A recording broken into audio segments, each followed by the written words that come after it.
Good morning বন্ধুরা, আপনারা সবাই কেমন আছেন? আশা করি খুব ভালো আছেন। আর আমরা যে কেমন আছি কি বলবো, আছি, তবে এখন অনেকটাই ভালো আমরা আগের থেকে। তো আমি আজকে অনেক দিন পর আজকে ভিডিও করছি। আর আমার কিছু সমস্যা ছিল যার জন্য আমি ভিডিও এতদিন করতে পারিনি বা ভিডিও ছাড়তে পারিনি। সমস্যা বলতে বাবানের শরীরটা খুব খারাপ ছিল, খুবই খারাপ ছিল। তো কোনোদিনও ভাবতে পারিনি যে বাবানের এত বড় কিছু একটা হবে।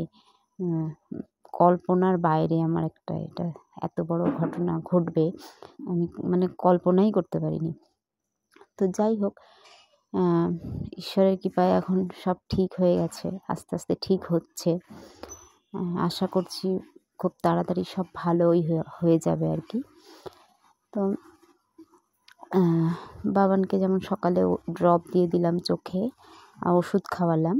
বাবানের এখন অনেকগুলো ওষুধ চলছে, ব্যায়াম চলছে বাড়িতে। বাবানের যেটা হয়েছিল আসলে সেটা, ওর অসুখটার নাম হলো বেল পালসি। তো এটা বাবানের মুখের একটা সাইডটা প্যারালাইসিস হয়ে গিয়েছিল, যার জন্য আমি এতটাই খারাপ অবস্থায় ছিলাম যে ভিডিও করে ছাড়বো বা সেটাকে এডিট করব, সেই মানসিকতাটাই ছিল না। তো আজকে দুপুরে যেগুলো রান্না করেছি একবার করে দেখিয়ে দিচ্ছি। ডাল, চচ্চড়ি, শাক ভাজা, এই সমস্তই রান্না করেছি, পাট শাক ভাজা। তো যাই হোক, সেই এটা ছিল না, পরিস্থিতিটা ছিল না, মনে হতো না যে আমার এইগুলো তো মাথায় ছিল না। খালি একটাই ছিল আমার, যে কীভাবে বাবানকে সুস্থ করব। তো এখন যাচ্ছি বাবানকে নিয়ে ডাক্তারখানায়, আমরা রেডি হয়ে গেছি। বাবান আর আমি যাব জলপাইগুড়িতে ডাক্তার দেখাতে। বাবানকে আজকে চেক আপে নিয়ে যাব। তো ওকে ডাক্তার দেখানোর এই যে আজকে 1 মাস হয়ে গেছে। তো 1 মাস পর পর চেক আপে নিয়ে যাচ্ছি। আর প্রতিদিন ফিজিওথেরাপি করানোর জন্য আমি নিয়ে যাচ্ছিলাম জলপাইগুড়িতে। তো সেটা এখন বন্ধ হয়েছে। তো এই যে তিস্তা নদী, বাবান বলছে মা তিস্তা নদীটা দেখাও। দেখালাম। তো বাবানের যাতে হাওয়া না লাগে, বাবানকে ওইভাবে কানের মধ্যে ওড়না দিয়ে, মুখে মাস্ক, কিন্তু এখন একটু একটু গরম লাগছে, তো তারপরে ওই যে ফেস গার্ডটা কিনে দিয়ে এইভাবে ওকে নিয়ে যাওয়া হয়। ওকে একটু হাওয়া লাগানো যাবে না। তো বাস থেকে নেমে এখন টোটোতে উঠলাম, এখন যাব ডক্টরের চেম্বারে। তো আজকে হচ্ছে বাবান একটু ভালোই মনে হচ্ছে। তারপরে আমি ডাক্তার দেখাতে যাচ্ছি। তো আজকে একটু ভালো আছে বলে আমি ভাবলাম আজকে ভিডিওটা করি। যদি ডাক্তার ভালো কিছু বলে আমি ভিডিওটা ছাড়ব। তো সেটাই হয়েছে, ভগবানের অশেষ কৃপা। তো ডাক্তার দেখিয়ে বেরিয়ে এসেছি। ডাক্তার বললেন, আমার মনটা এখন খুব খুশি লাগছে। তো বাড়িতে আসবো বলে বাস স্ট্যান্ডে চলে এসেছি বাবান আর আমি।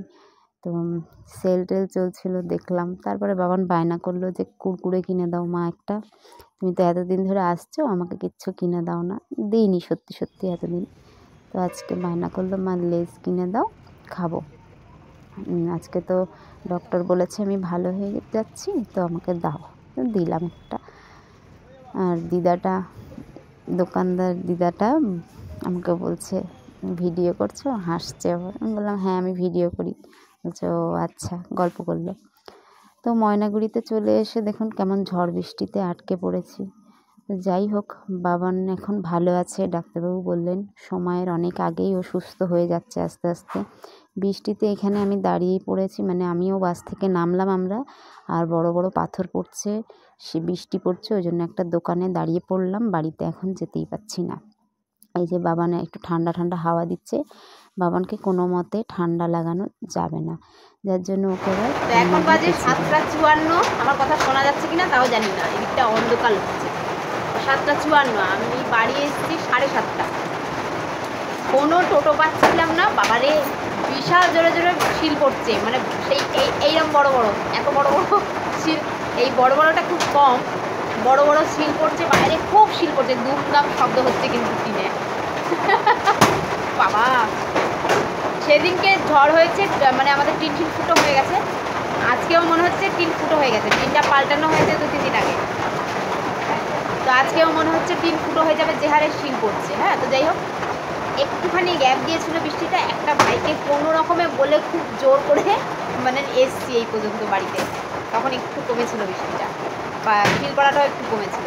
তো যাই হোক এসব বাড়িতে মাথাটা খুব ধরেছে। আশিস মুড়ি ভাজলো পেঁয়াজ লঙ্কা টঙ্কা ডিম টিম দিয়ে, আমি এক কাপ চা করলাম, করে এখন খাবো। ঝাল লেগেছে। বাবান সুস্থ আছে, এটা আমার আজকে খুব আনন্দ লাগছে। হ্যাঁ বলবো।